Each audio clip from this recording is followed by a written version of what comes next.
ഏട്ടാ മോളെ അഞ്ചു, നീ എന്താ പറയാതെ വന്നേ? അല്ല അളിയനും കുഞ്ഞൊക്കെ എവിടെ? ഏട്ടൻ വന്നിട്ടില്ല, ഞാനും കുഞ്ഞും കൂടിയാ വന്നേ. പിന്നെ ശാരദേശിന്റെ വീടിന്റെ മുന്നിൽ കൂടെ വന്നപ്പോ അവര് കുഞ്ഞിനെ കണ്ടപ്പോ എടുത്തതാ. അല്ല അപ്പൊ നീയും കുഞ്ഞും കൂടി എങ്ങനെ എന്താ? ഞങ്ങള് ബസ്സിലായിട്ടാ വന്നത്. കുഞ്ഞിനെയും കൊണ്ട് ബസ്സിലോ? എന്താ അഞ്ചു, നീ ഒന്ന് വിളിച്ചു പറഞ്ഞോളൂ, ഞാൻ കാർ എടുത്ത് വരില്ലായിരുന്നോ? ഓ എന്റെ ഏട്ടാ, അവര് നമ്മളെ പോലെ ഡെയിലി കാറിലൊന്നും അല്ലല്ലോ പോന്ന്. ബസ്സിൽ ഓട്ടോയിലൊക്കെ കയറി നല്ല ശീലമില്ലേ? അല്ല അഞ്ചു?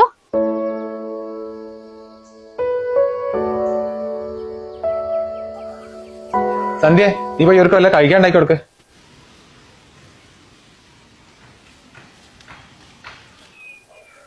ചെല്ലുമ്പോളെ അത് പോയി വല്ലതും കഴിക്ക്, ഞാൻ പോയി കുഞ്ഞിനെ എടുത്തത്. ശരി ഏട്ടാ.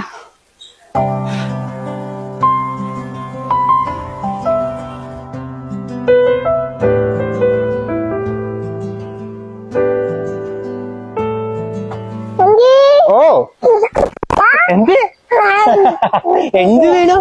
ചോക്ലേറ്റ് വേണോ? ചോക്ലേറ്റ് വേണോ? കബഡി വെച്ച് പോവാ. കുഞ്ഞി കബഡി വെച്ച് പോവാ. കബഡി വെച്ച് പോവാ. ചോക്ലേറ്റ് വേടി. വന്നപ്പോ തൊട്ട് അവനെ താഴെ വെച്ചിട്ടേ ഇല്ലല്ലോ.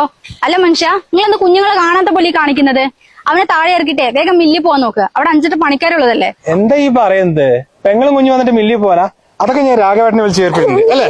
പിന്നെ ഓൾക്ക് മട്ടൻ ബിരിയാണി ഭയങ്കര ഇഷ്ടമാണ്. ഞാൻ കുറച്ച് മട്ടൻ മേടിച്ചിട്ട് ഇനി ബിരിയാണി തരുമോ? പിന്നെ എനിക്കൊന്നും ഉണ്ടാക്കാൻ കഴിയില്ല. രാവിലെ മീൻകറി ഉണ്ടാക്കിയിട്ടില്ലേ, അത് വെച്ച് വേണമെങ്കിൽ കഴിക്കട്ടെ. അല്ലെങ്കിൽ ഈ ഉണ്ടാക്കാത്ത നല്ല. ഞാൻ പോയിട്ട് ഹോട്ടലിൽ പോയി മേടിക്കാം അല്ലേ? ഞങ്ങൾ പോയി മേടിക്കാം. ബൈ ടാറ്റാ. ബിരിയാണി മേടിക്കാൻ പോവാ. ഇപ്പൊ വരാട്ടോ. വാ. ഓ, ലോകത്ത് വേറെ ആർക്കും പെങ്ങളില്ലല്ലോ. രണ്ടൊരു ഒടുക്കത്തെ പെങ്ങൾ സ്നേഹം വന്നിരിക്കണം.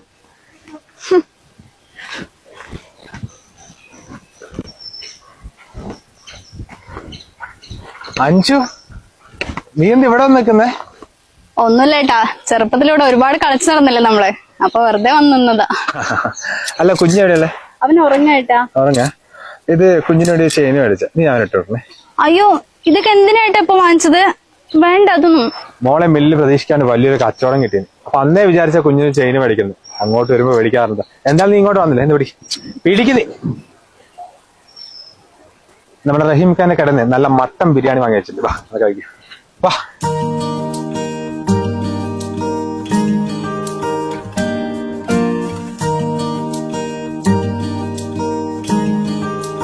അല്ല മനുഷ്യ, നിങ്ങൾ എന്തിനാ അവളുടെ കുഞ്ഞിന് 1.5 പവന്റെ ചെയിൻ എടുത്ത് കൊടുത്തത്? പൈസ എവിടെ നിന്ന് വരും മണ്ടാ? ഇങ്ങനെ വെറുതെ അനാവശ്യം ചെലവായിക്കോ.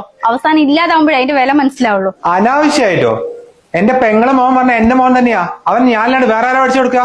ആ, നിങ്ങളല്ലാണ്ട് വേറെ ആരും ആൾക്ക് വാങ്ങിച്ചു കൊടുക്കാനില്ല നന്നായിട്ട് അറിയാം. അതുകൊണ്ടല്ലേ ഇങ്ങനെ ഇടയ്ക്കിടയ്ക്ക് വരുന്നത്. പൈസന്റെ ആർത്തി, അല്ലാണ്ട് എന്ത് പറയാ.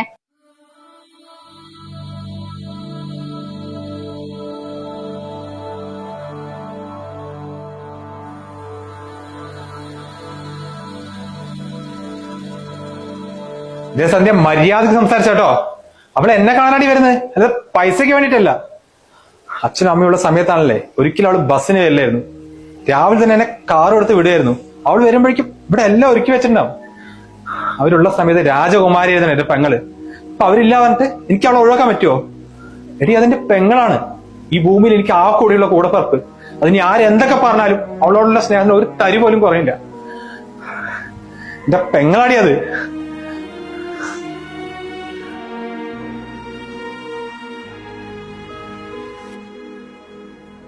നല്ലതടിയാ രാഘവേട്ടാ? ആണോ? ഇല്ലല്ല, പെങ്ങൾ എന്തായാലും 3-4 ദിവസം ഉണ്ടാവും. ആ, ഒരു കാര്യം ചെയ്യാം, ഞാനൊന്ന് അങ്ങോട്ട് വരാം. അത് സാരില്ല. ആ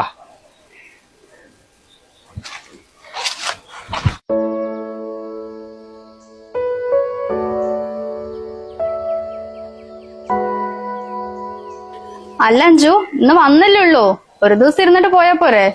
ഇല്ല ചേച്ചി, ഇന്ന് തന്നെ പോണം. പോയിട്ടൊരു അത്യാവശ്യമുണ്ട്. എന്നാ പിന്നെ ഒരു കാര്യം ചെയ്യ്, ഏട്ടൻ മില്ലിൽ പോയതല്ലേ, വന്നിട്ട് പോവാണെങ്കിൽ ഏട്ടൻ കാറിൽ കൊണ്ടാക്കൂല്ലോ നിങ്ങളെ. അത് സാരമില്ല, ഞങ്ങൾ ബസ്സിന് പോയിക്കോളാം. പിന്നെ ചേച്ചി, ഇത് ഏട്ടൻ വന്ന് ഒന്ന് കൊടുക്കണേ. അല്ലടോ, ഇത് ഏട്ടൻ കുഞ്ഞിന് വേണ്ടി വാങ്ങിച്ചു തന്നല്ലേ. അച്ഛനും അമ്മയും പോയതിനു ശേഷം എനിക്ക് സ്വന്തം എന്ന് പറയാൻ എനിക്ക് എന്റെ ഏട്ടൻ മാത്രമേ ഉള്ളൂ. അതാ ഞാൻ ഇടയ്ക്കിടയ്ക്ക് ഇങ്ങോട്ട് ഓടി വരുന്നത്. മനസ്സിൽ എന്തെങ്കിലും വിഷമം ഉണ്ടെങ്കിൽ എനിക്ക് എന്റെ ഏട്ടനൊന്ന് കണ്ടാ മതി, ഞാൻ അപ്പൊ ഓക്കെ ആവും. പിന്നെ ഈ വീട്ടിലേക്ക് വരുമ്പോ അച്ഛനും അമ്മേന്റെ കൂടെ ഉണ്ടെന്നൊരു തോന്നല, അല്ലാതെ പൈസക്ക് വേണ്ടിട്ടൊന്നും അല്ല ചേച്ചി. ഇനി ഞാൻ കാരണം നിങ്ങൾക്ക് എന്തെങ്കിലും പ്രശ്നം വന്ന അതെനിക്ക് സഹിക്കാൻ പറ്റില്ല.